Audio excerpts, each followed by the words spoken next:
Mapagpalang araw po sa inyong lahat mga kalingap, maligayang pagbabalik sa aking YouTube channel Reacts TV Official. VNC pinanghihinaan ng loob, Kalingap Edo hindi susuko. Kalingap Rab may sinabi kay VNC. Yan ay sama-sama nating tutukan mamaya mga kalingap.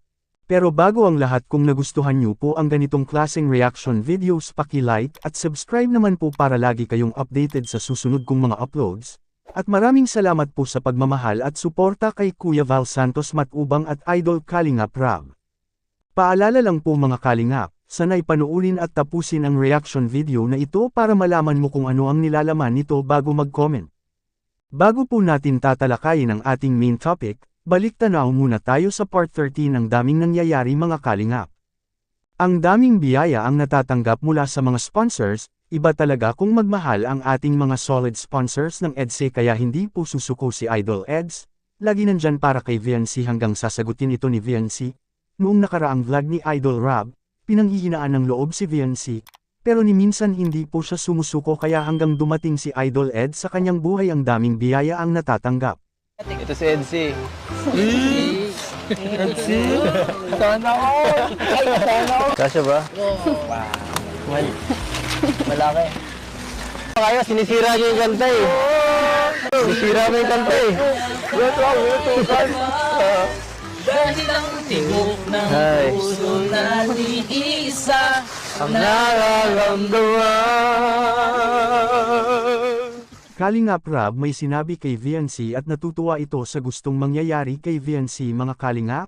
Sa daming nagbibigay para kay VNC ay hindi na po ito maisa-isa sa sobrang daming nagmamahal kay VNC at Kalingap Edo, isa si Ma'am Melba ang nagpaabot ng kunting tulong para kay VNC at Kalingap Edo.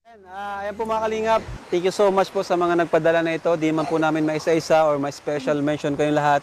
Pero sobrang saya po namin dito para din kay VNC and kay Edo sa kanilang mga natatanggap na which is deserve naman po nila. Ngayon may nagpabigay pa po ng cash worth 5,000 pesos mula kay Tita Melba para kay VNC. Ayan. 5,000 mula kay Tita Melba para kay VNC. 2, 3, 4, 5,000. Ayan. Tama na 5,000. And 5,000 naman po mula din kay Tita Melba of Germany naman para po kay Edu. Sa-birthday pa po niya yan. Ngayon na natin nakarating. And 4,000 mula kay Milichan, no? Tita Milichan. 4,000. Yan.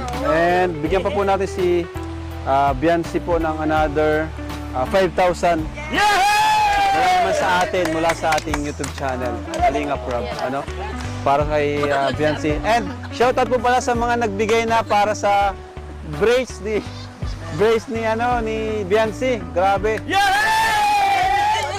Saka ko na po babanggitin kung sino-sino po kayo at ayan, good news po, nakaipon na po tayo, kompleto na po. Salamat.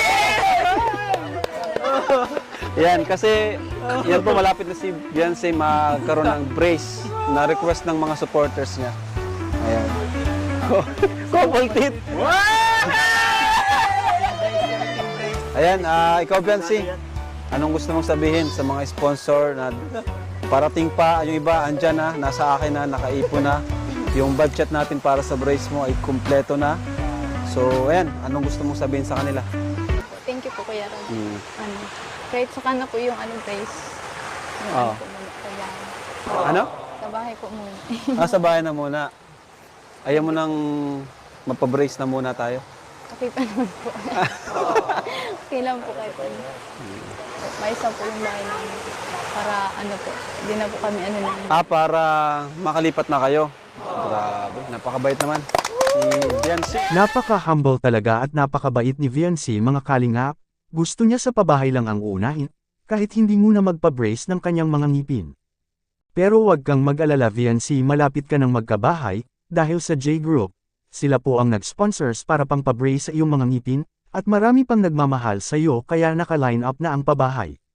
Pinaghihinaan na ng loob si VNC noong hindi pa nakilala ang Team Kalingap, at wala pa si Idol Ed sa kanyang buhay.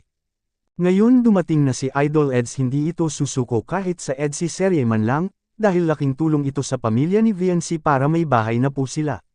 Sa hindi po nakakaalam ginawa po ito ng Team Kalingap, paraan lang ito para mapasaya ang ating mga kababayan, lalo na nasa ibang bansa, ang ating mahal na mga OFW. Na laging nandyan na sumusuporta sa mga vlog ni Idol Rob, paraan ito ng Team Kalingap para magbigay aliw sa mga manunood at pangpa-good vibes ang hatid ng Team Kalingap. At may halong emosyon ito, sa mga manunood kahit serye lang po ito ng EDSA directed by Idol Rob. Suportahan po natin palagi ang lahat ng serye dahil paraan ito para may mga bahay na po sila, tulad ni VNC at Carla na wala pang bahay. Anong masasabi nyo dito mga Kalingap? Ito ay isang reaction video lamang mga Kalingap, kaya pwede po tayong mag-comment sa ibaba sa comment section. Lagi rin nating suportahan si Idol Rob sa kanyang mga vlog dahil dito kinukuha ang mga gastusin tulad ng pabahay, allowances sa mga beneficiaries, at mga sahod sa mga K-boys, sa mga naka-line up na pabahay, kunting tiis na lang po malapit na kayong magkabahay. Hanggang dito lang po muna ang ating Kalingap Reacts TV official update ngayong araw mga Kalingap. Sana'y huwag kalimutang mag-like at subscribe at i-on ang notification bell for more updates. Maraming salamat po, mabuhay tayong lahat. God bless us all.